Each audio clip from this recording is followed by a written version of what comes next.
Supreme court తాజాగా ఇచ్చిన తీర్పు ఒక రకంగా సంధించిన ప్రశ్నలు వైసీపీకి ఊరటిచ్చే అనుకోవాలా, లేదంటే చంద్రబాబు ప్రభుత్వానికి, చంద్రబాబు నాయుడు గారికి ఒక ఊహించిన షాక్ ఇచ్చేయా? లడ్డూ వ్యవహారంలో కల్తీ జరిగిందా లేదా అనే దానికి సంబంధించి మొదటి నుంచి కూడా ఏవైతే అనుమానాలు ఉన్నాయో వాటిని కొన్ని ప్రశ్నల రూపంలో సంధించింది సుప్రీంకోర్టు.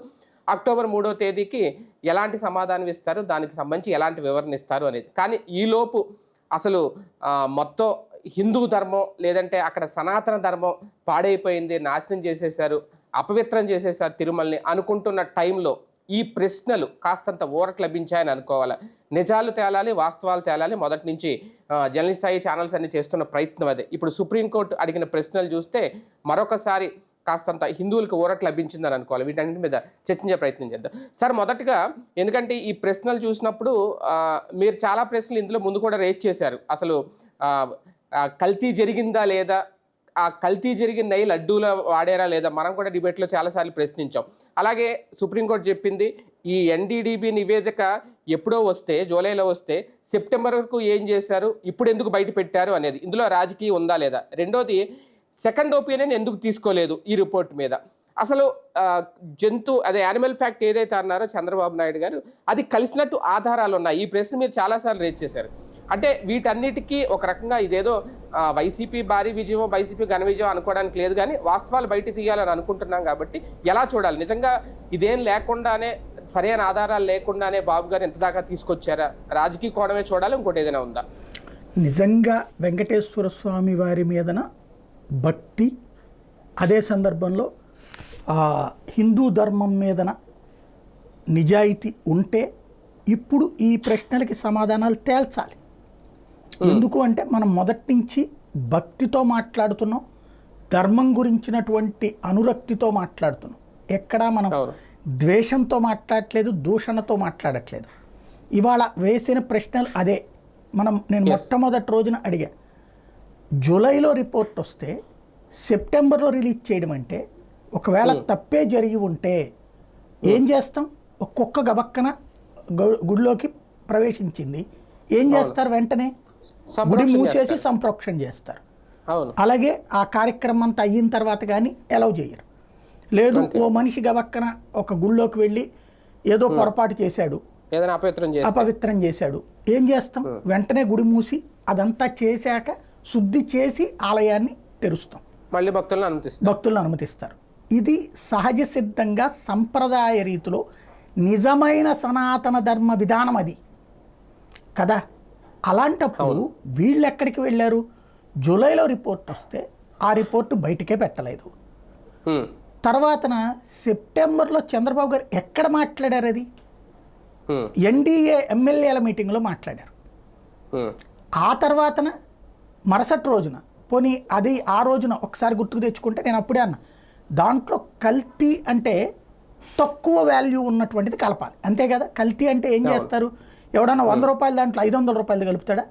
కలపడు కదా. నెయ్యిలో డాల్డా కలిపినట్టే కలవాలి. అట్లా కాకుండా ఈ కలిపారంటే చేప ఆయిల్ రేట్ ఎక్కువ, ఆవు కొవ్వు ఆయిల్ రేట్ ఎక్కువ, సరే పంది కొవ్వు ఆయిల్ రేట్ తక్కువ అని చెప్పి బొలిశెట్టి గారు చెప్తున్నారు, ఎక్కువ అని చెప్పి పొన్నవోళ్ళు చెప్తున్నారు. కాబట్టి ఆ కాంట్రవర్సీ వేస్ట్ మనకి.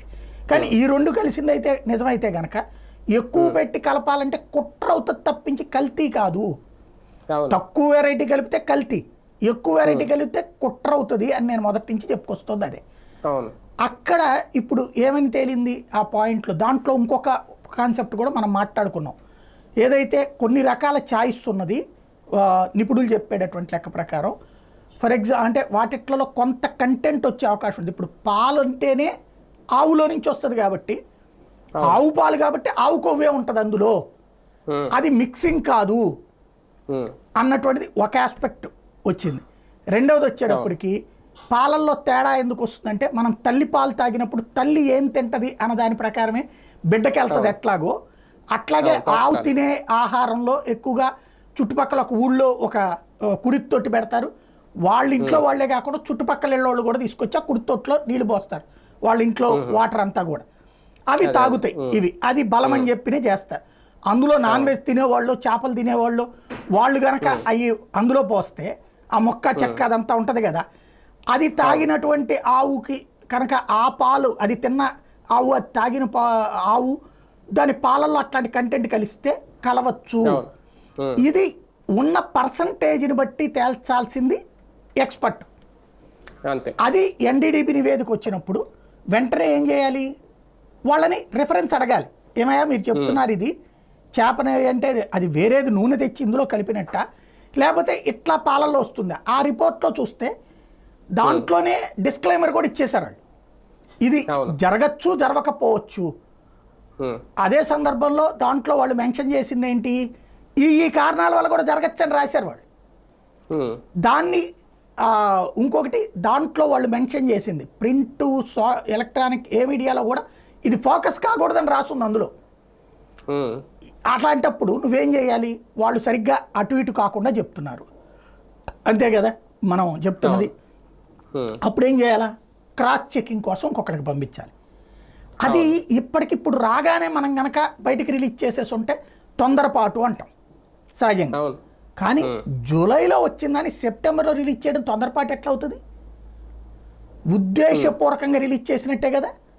జూలైలో రాగానే వెంటనే దాన్ని వేరే మైసూర్కో, ఇప్పుడు నేను కోర్టు అడిగినట్టు గజియాబాద్కో ప్రభుత్వ అధీకృత సంస్థకు పంపించి ఇదిగో ఎన్డీడీబీ వాళ్ళు ఎట్ట రిపోర్ట్ ఇచ్చారయ్యా, మా తిరుమలలో చేసిన ల్యాబ్లో ఎట్టొచ్చిందయ్యా, కానీ ఎన్డీడీబీ వాళ్ళకి పంపిస్తే ఎట్లొచ్చింది, ఈ రెండిట్లో ఏది నిజమో ఇదిగో ఇది ఈ శాంపుల్ తీసుకోండి మీరు, ఇదే ఈ శాంపులే అని చెప్పి వాళ్ళకి పంపించుంటే అది తీసుకుని వాళ్ళు ఇచ్చే రిపోర్టును చూసుకుని నిపుణులందరినీ కూర్చోబెట్టి క్రాస్ చెక్ చేసి అప్పుడు వాళ్ళందరూ లేదండి ఇది కుట్రతో ఉంది లేకపోతే కల్తీ చేశారు ఇది ఉద్దేశపూర్వకంగా చేశారని చెప్తే అప్పుడు చంద్రబాబు మాట్లాడుంటే అది ఖచ్చితంగా బాధ్యతాయుతమైనటువంటి హిందూ ధర్మాన్ని గౌరవించే ఆ నిజమైనటువంటి భక్తుడైనటువంటి చంద్రబాబుకి అది ఒక ఆభరణం అయ్యేది.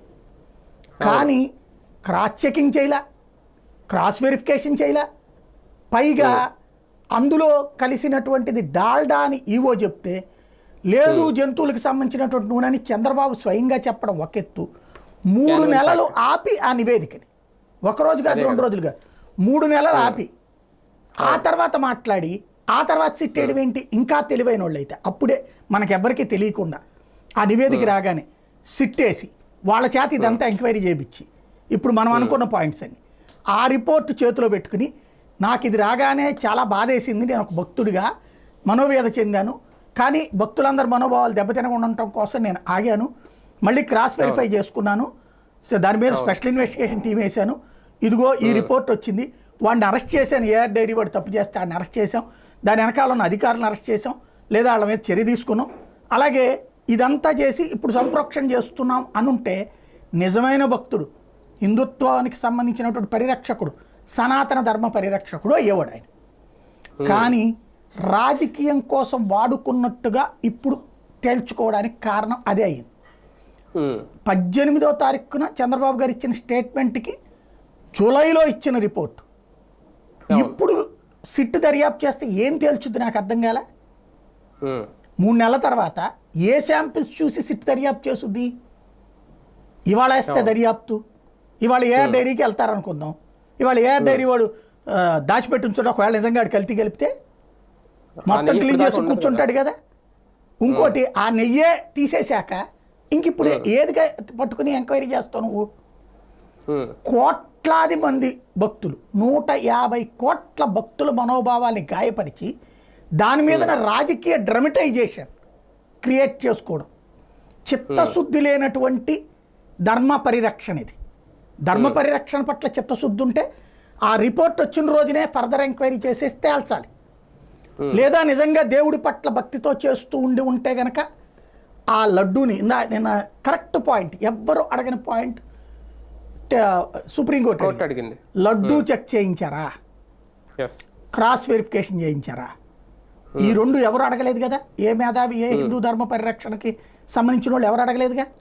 మనం ఒక్క సందర్భంలో మాట్లాడుకున్నాం సార్, మీరు కూడా రేజ్ చేశారు ఈ పాయింట్, లడ్డూ టెస్ట్ కి పంపించారని. మనం అది మన దాంట్లోనే మాట్లాడుకుంటున్నాం, మనం అన్ని కోణాలు విశ్లేషించుకుంటున్నాం.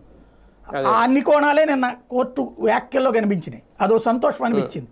మనం ఎక్కడా కూడా దూషించలేదు, ఏది తప్పు పట్టలేదు, ఏది రైట్ అనలేదు. దేవుడు చూసుకుంటాడనే ఉద్దేశంతోనే ఉన్నాం మనం. ఎందుకని మనకు ఆ ధర్మం పట్ల నమ్మకం ఉంది, దేవుడి పట్ల నమ్మకం ఉంది, భక్తి ఉంది కదా. అట్లాంటి భక్తుడైన చంద్రబాబు తప్పు చేయరని మనం అనుకున్నాం, కానీ ఆ లేటు తప్పనినే మాట్లాడుకున్నాం. అదే సందర్భంలో ఇంకొక కాన్సెప్ట్ ఏంటంటే కన్ఫ్యూజన్, స్టేట్మెంట్స్లో ఉన్నటువంటి అయోమయం. ఫస్ట్ ఈవో చెప్పిన మాట ఏంటి, అది దాన్ని ఏమంటారు, వెజిటేబుల్ ఫ్యాట్, వనస్పతి, అది కలిసే అవకాశం ఉందని మాట్లాడుకున్నాం మనం. అది కలిస్తే చట్ట ప్రకారం చర్యలు తీసుకోవచ్చు అని కూడా మాట్లాడుకున్నాం. ఇది కూడా అనుకున్నాం. మొదట్లో ఎక్కడ ఈవో యానిమల్ ఫ్యాట్ కలిసిందని చెప్పలేదు. ఆ రోజు మీరు ఈ 2.2 డిబేట్లో బయట కూడా వినిపించారు, అది వనస్పతి కలిసిందని చెప్పడం. అది ఆయన వనస్పతి అన్నాడు చంద్రబాబు గారు. దాంట్లో వనస్పతి వేరే, యానిమల్ ఫ్యాట్ వేరే, అదే అనేది అది ఒక ఎత్తు. తర్వాత రెండవ రోజు ఇది చంద్రబాబు గారు చెప్పేదాకా అది యానిమల్ ఫ్యాట్ అనలేదు ఎవరు. అంటే ఈవో అంతకుముందు చెప్పేశాడు ఈ మొక్క, ఈవో ఇప్పుడు చెప్పడం కాదు అది. నేను ఆ రోజున బయట వినిపించింది, కల్తీ మీద ఎంక్వైరీలు చేసాం, కొన్నిటి వెనక్కి పంపించామని చెప్తూ దాంట్లో ఆ మాట చెప్పారు ఈవో, వనస్పతి కలిసిందే. ఆ టైంలో మనం అది తీసాం, ఆయన చెప్పింది అప్పుడు అది అన్నటువంటి. తర్వాత చంద్రబాబు గారు యానిమల్ ఫ్యాట్ అన్నాక మరుసటి రోజునే వచ్చేసి ఆనం మాట్లాడు. ఎక్కడ మాట్లాడారు అది, ఎవరు మాట్లాడారు? ఒకవేళ మాట్లాడితే రాష్ట్ర ప్రభుత్వం తరపున ఉన్నటువంటి వైద్యారోగ్య శాఖ, కల్తీ నివారణ విభాగము, విజిలెన్స్ విభాగము, వీళ్ళు కాకుండా తెలుగుదేశం టీటీడీ మాట్లాడాలి. అసలు ఈవో మాట్లాడాలా? ఈవో వదిలేసి ఈవోనేమో వెజిటబుల్ ఫ్యాట్ అంటే నాన్ వెజ్ ఆయిల్ అని చెప్పినేమో చంద్రబాబు, దాన్ని ధృవీకరిస్తూ ఈయన ఏమని ఏకంగా పిండారు, పిసికారు. ఇక అసలు అది ఆయన ఆ ఎక్స్ప్రెషన్స్తో సహా ఎక్స్ప్లెయిన్ చేసినటువంటి తీరు, దాన్ని తెలుగుదేశం పార్టీ కార్యాలయంలో రిలీజ్ చేశారు. తర్వాత ఇక దాని మీద పెద్ద ఎత్తున చర్చ రచ్చ నడిచింది. ఆ టైంలో కూడా మనం మాట్లాడుకున్నది, వీళ్ళందరూ రైట్ చేస్తున్న పాయింట్ తప్పని నేను అప్పుడే ప్రస్తావించాను. ఏంటది, నెయ్యి చీఫ్కి ఎందుకు వస్తుంది, నెయ్యి చీఫ్కి ఎందుకు వస్తుంది అంటే, నెయ్యి ఒక పాల కంపెనీకి బోనస్. పాలు వాళ్ళు 35 రూపాయలు 37 రూపాయలు పెట్టి సేకరిస్తే 80 రూపాయలు 100 రూపాయలకి వాళ్ళు అమ్మేసుకుంటారు. పాల డబ్బులు అక్కడే వచ్చేసినాయి లాభంతో సహా. ఆ పైన వచ్చేటటువంటి ఆ కొవ్వు లేకపోతే ఆ వెన్న, చిలికినప్పుడు వచ్చే వెన్న, ఆ వెన్న నుంచి తీసే నెయ్యి బోనస్ వాళ్ళకి. ఇప్పుడు ఆవు నెయ్యిని ఎంతమంది కొంటారు మనం ఇళ్లలో? మామూలుగా మనం ఏం కొంటాం, సహజంగా గేదె నెయ్యే వాడతాం. ఆవు నెయ్యి అనేటటువంటిది పూజలకే వాడతారు. అది ఈ కంపెనీ వాడు ఒక్కొక్క షాప్కి వెళ్ళి అమ్ముకుంటే దానికి ఎన్నాళ్ళు పడుతుందో, అదే గనక ఒక టీటీడీకి ఇచ్చేస్తే లంసమ్ అమౌంట్ వస్తుంది, తక్కువ అమ్ముకోవచ్చు కాడు. అంతే, సింపుల్ లాజిక్ అది. దాన్ని ఇంకొకటి నేను ఇంకోటి కూడా ప్రస్తావించాడు, 1800 అవుతుంది 2000 అవుతుంది అంటే, టీటీడీకి సంబంధించి ఈ చిలికిన నెయ్యి ఏదైతే ఆవు పాలని చిలికి వెన్న తీసి నెయ్యి తీసేటటువంటి వాళ్ళు రాజస్థాన్లో ఉన్న సంస్థ ఒకటి ఉంది. ఆ సంస్థ నుండి 1800 రూపాయలు 2000 పెట్టి కొంటున్నది టీటీడీ. టిన్నుల్లో ఆ నెయ్యి వస్తుంది. ఆ నెయ్యితో స్వామివారికి సమర్పించే కైంకర్యాలకి ఆ నెయ్యి వాడుతున్నారు అన్నది కూడా నేను చెప్పాను ఇంతకుముందే. అది వాడుతున్నారు.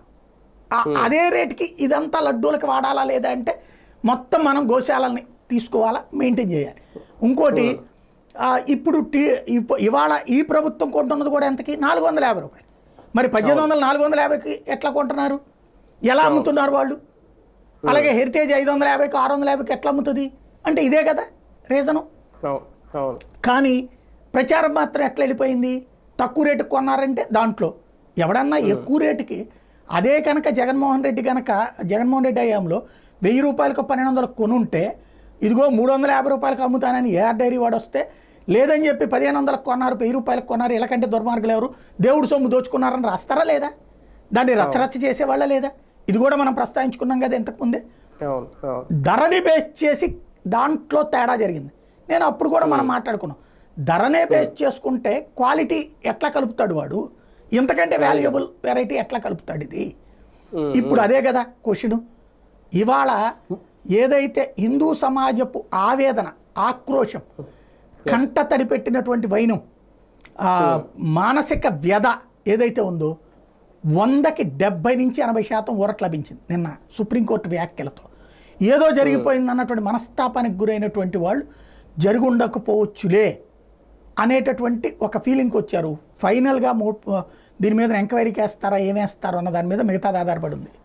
సార్ మరొక 2 పాయింట్లు సుప్రీంకోర్టు చెప్పింది. ఒకటి ఏంటంటే దేవుడిని రాజకీయాల్లోకి లాగొద్దు అనేది, కానీ లాగేశారు. ఓకే, రేపు 3వ తారీఖున ఏం చెప్తారు దానికి ఏంటంటే. రెండోది, సాక్షాత్తు ముఖ్యమంత్రి ఎటువంటి ఆధారాలు లేకుండా ఆరోపణలు చేయడం. అంటే ఇక్కడ ఒకటి సార్, కలిసింది నెయ్యిలో పందుకోవో లేదంటే చేపాయలు అనడం వేరు, కలిపారు అనడం వేరు. ఇప్పుడు కలిపారు అంటే ఖచ్చితంగా ఎవరో ఒక వ్యక్తో లేదంటే ఎవరో ఎక్స్పైజెడ్ కలిపారు అనేది దానికి ఆధారాలు ఉండాలి. కోర్టు అదే అడిగింది.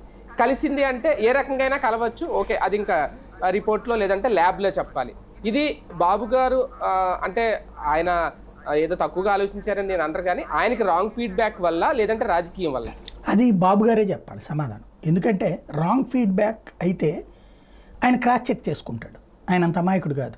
40 ఏళ్ళ అనుభవం ఆయన క్రాస్ చెక్ చేసి కూడా రాంగ్ ఫీడ్బ్యాక్ అంటే అందులో పరమభక్తుడు ఆయన. నేను ఇంతకుముందు కూడా చెప్పాను, మన దాన్ని ఏమంటారు, ఎదుటి ద్వారం నుంచి వెళ్ళేటటువంటి అవకాశం ఉన్నా ఆయన వెళ్ళరు. దేవుడికి ఎప్పుడు అట్లా ఎదురు వెళ్ళకూడదని చెప్పి వైకుంఠంలో నుంచి వెళ్ళేవాడు, పరమభక్తుడు. ప్రతిసారి దేవాంశు పుట్టినరోజుకో లేకపోతే లోకేష్ పుట్టినరోజుకన్నో భువనేశ్వర్ గారి పుట్టినరోజుకో అన్నదానానికి ఒక రోజు అయ్యే ఖర్చు అంతా కూడా భరిస్తుంటాడు. అంతటి భక్తుడు కాబట్టి ఆయన అందులో చెప్పే ముందు ఆలోచించి ఉండాల్సి. ఇది తన ఒక్కడే కాదు, కోట్లాది మంది భక్తుల మనోభావం అన్నప్పుడు 1కి 4 సార్లు. నేను అనేది ఏంటంటే జూలైలో వచ్చింది, ఇది సెప్టెంబరు, ఈ 3 నెలల్లోపు ఆయన అదంతా క్రాస్ చెక్ చేసి లేదు ఇందులో కుట్ర జరిగిందని నిర్ధారించుకుని లేదా కల్తీ జరిగిందని నిర్ధారించుకుని దానికి సంబంధించిన బాధ్యుల మీద చర్యలు తీసుకుని అప్పుడు ఈ ముక్క మాట్లాడుంటే తిరుమల పవిత్రం చేయబోయినటువంటి వాళ్ళని వెంటాడాం, పట్టుకున్నాం, స్వామివారి ఆశీస్సులతో ఆ దుర్మార్గులకు శిక్ష వేస్తున్నామని చెప్తుంటే వేరుగుండేది. అప్పుడు హిందూ సమాజం మొత్తం ఆయన పట్ల మరింత కమిట్మెంట్తో ఉండేది. హిందూ సమాజం వాస్తవంగా మన హిందూ ధర్మ పరిరక్షకుడు కింద చంద్రబాబుని భావించింది. కానీ ఇప్పుడు అసలు పాయింట్ వచ్చేటప్పటికి వెంటనే అసలు ఇష్యూ వచ్చింది. ఇంకోటి మనం మొదటి నుంచి నేను అడుగుతున్న పాయింట్ అదే. ఫస్ట్ ఏమో ట్యాంకర్లు వచ్చినాయి వెనక్కి పంపించేసామని చెప్పారు. ఇప్పుడు కల్తీ ఒక టీటీడీ ల్యాబ్లో టెస్ట్ చేశారు, తేడా రాగానే వెనక్కి పంపించేస్తారు. అది క్లియర్, అది రూల్. ఇంతకుముందు చంద్రబాబు టైంలో 14, జగన్ టైంలో 18 పంపించారు. అట్లా వెనక్కి పంపించేసామని మొదట చెప్పి ఈవో, తర్వాత చంద్రబాబు గారు ఏమన్నారు మళ్ళీ దాన్ని కవర్ చేస్తూ, ఏది ఈ ముక్క జగన్ అడిగాడు కదా, అది తిప్పి పంపించేశాక ఇంకెట్లా కలుస్తుందని అవును అడిగిన తర్వాత ఏమన్నారు, లేదు లేదు 4 ట్యాంకర్లు ఆల్రెడీ కలిపేశారన్నారు. నిన్న కోర్టులో వాదించింది కూడా అదే. అట్లా కలుపుతూ నువ్వు కల్తీ అని తెలిసాక కల్తీ అన్న తర్వాత తిప్పి పంపించాలి కదా. లేదు కొత్తగా వచ్చిన 4గిట్లో 2 ట్యాంకర్లో కల్తీదని తెలిసి పాత 4 ట్యాంకర్లలో కూడా కల్తీదని మేము భావిస్తున్నామని చెప్పడం ఏంటది? నిజంగా అలా కల్తీదని తెలిసి కలిపారంటే అది ఇంకా పెద్ద దుర్మార్గం కదా అది. రెండవది, దాంతోపాటు ఇంకొక విచిత్రమైనటువంటి పాయింట్ అందులో ఉన్నటువంటిది ఏంటంటే, జనానికి ఏమని తీసుకెళ్లారు మైండ్లో, గత 5 సంవత్సరాల నుంచి జగన్ ఇట్ట కల్పిస్తున్నాడు అన్నటువంటి. కానీ ఏఆర్ డైరీ అనేది ఎప్పుడు కలిపి ఇచ్చింది నెయ్య? మొన్న. అది ఏ ప్రభుత్వం వచ్చాక? ఈ ప్రభుత్వం వచ్చాక. టెండర్ వాళ్ళ టైంలో ఓకే అయ్యి ఉండొచ్చు, కానీ కలిపింది, వాడింది, సప్లై బిగినైంది ఈ ప్రభుత్వ హయాంలో. మరి ఈ ప్రభుత్వ హయాంలో వచ్చినటువంటి ట్యాంకర్కి ఇప్పుడు తప్పు జరిగితే 5 ఏళ్ల నుంచి కల్తీదని ఎట్ట నమ్మిస్తున్నారు జనాల్ని? అంటే జగన్ క్రైస్తవుడు కాబట్టి, జగన్కి సంబంధించి ఆల్రెడీ గత 5 ఏళ్ల నుంచి నెగిటివ్ ప్రచారం చేశారు కాబట్టి, తిరుమల విషయం లేకపోతే ఇంకొక విషయంలో అవన్నీ జనం మైండ్లో ఉంది కాబట్టి దానికోసం దేవుణ్ణి వాడారు ఇక్కడ, దానికోసం తిరుమలని వాడారు. 5 ఏళ్లలో కలిసిందని ఎవరు చెప్పారు ఇక్కడ? ఎలా కలిసింది? ఎలా ధృవీకరించారు? ఇవాళ ప్రపంచం మొత్తం ఏమని ఫీల్ అవుతున్నారంటే హిందువులు చంద్రబాబు గారి మాటలో, పవన్ కళ్యాణ్ గారి మాటలో, వీళ్ళందరి మాటలు విన్నాక 5 ఏళ్ల నుంచి కలుపుతున్నారని భావించారు. ఏం ధృవీకరించారు? పోనీ 5 ఏళ్ల నుంచి కలుపుతున్నారని. కలుపుతుంటే టీటీడీ చూస్తూ ఊరుకుందా? దాంట్లో ఉన్నటువంటి లడ్డూలు తయారు చేసేవాళ్ళు చూస్తూ ఊరుకున్నారా? దాంట్లో ఉన్న సిబ్బంది చూస్తూ ఊరుకున్నారా? పురుగులు పడిపోతారు స్వామివారి సమక్షంలో అట్టడి తప్పు జరిగితే, వాళ్ళు చూస్తూ ఊరుకుంటే. ఎవడైనా సరే సర్వనాశనం అయిపోతాడు. ఎవ్వరు వాళ్ళు పొరపాటు కూడా అంగీకరించరు. ఏ ఆలయ సిబ్బంది కూడా స్వామివారికి అపచారం చేయడానికి ఒప్పుకోడు. ఎవడో గొట్టంగాడు ప్రభుత్వంలో ఉన్నారని చెప్పి. ప్రాణత్యాగాలు చేసినటువంటి సమాజం హిందూ సమాజం. ఆలయాల పరిరక్షణ కోసం ప్రాణత్యాగాలు చేసిన వాళ్ళు, అర్చకులు కానీ ఆయా వ్యవస్థలు చూసినటువంటి వాళ్ళు కాబట్టి. కానీ జనాలకు ఏమని మైండ్లోకి తీసుకెళ్ళిపోయారు, 5 ఏళ్ల నుండి ఇక్కడ జరిగిపోయింది, ఇప్పుడు మాత్రమే పట్టుబడ్డది అన్నటువంటిది. కానీ ఏఆర్ డైరీ అనేది సప్లై చేయడం మిగిలిందే ఇప్పుడైతే 5 ఏళ్ల నుంచి అని ఎట్ట చెప్తావు? పోనీ కలిపి ఉంటే ఈ ప్రభుత్వం వచ్చాక కలిపితే గతంలో ఉందని ఎట్ట చెప్తావు? ఈ $1 మిలియన్ ప్రశ్నలు, ఈ ప్రశ్నలు రానియకుండా దబాయించి హడావిడి చేసి పేపర్లు, టీవీలు, సోషల్ మీడియా మధ్యలో హిందూ ధర్మాన్ని నమ్మేటటువంటి వాళ్ళల్లో 100కి 99 మంది జగన్ యొక్క ఈ వైఖరి అంటే క్రైస్టియన్ కాబట్టి అన్నటువంటి ఒక వ్యతిరేకత ఉంది. దాన్ని ఇక్కడ క్యాష్ చేసుకున్నాం మనం అంతే. అంటే దేవుణ్ణి రాజకీయం కోసం వాడుకున్నట్టు అయింది. రైట్. మొత్తానికి అత్యున్నత న్యాయస్థానం రాష్ట్ర ప్రభుత్వానికి కొన్ని ప్రశ్నల వర్షాన్ని అయితే కురిపించింది. రేపు అక్టోబర్ 3వ తేదీలోపు వాటికి సమాధానం చెప్పాలి. నిజంగా కల్తీ జరిగిన నెయ్యిని వాడారు, అది కూడా లడ్డూల్లో వాడేశారు, లడ్డూలు తయారు చేశారు, ఆ లడ్డూలు ప్రజలు తినేశారు, హిందువులందరూ తినేశారు అని ఆధారాలతో నిరూపించగలుగుతారా, లేదంటే ఇది ఒక రాజకీయం చేసిన కుట్రగానే మిగిలిపోతాయి. వేచి చూద్దాం 3వ తేదీ వరకు.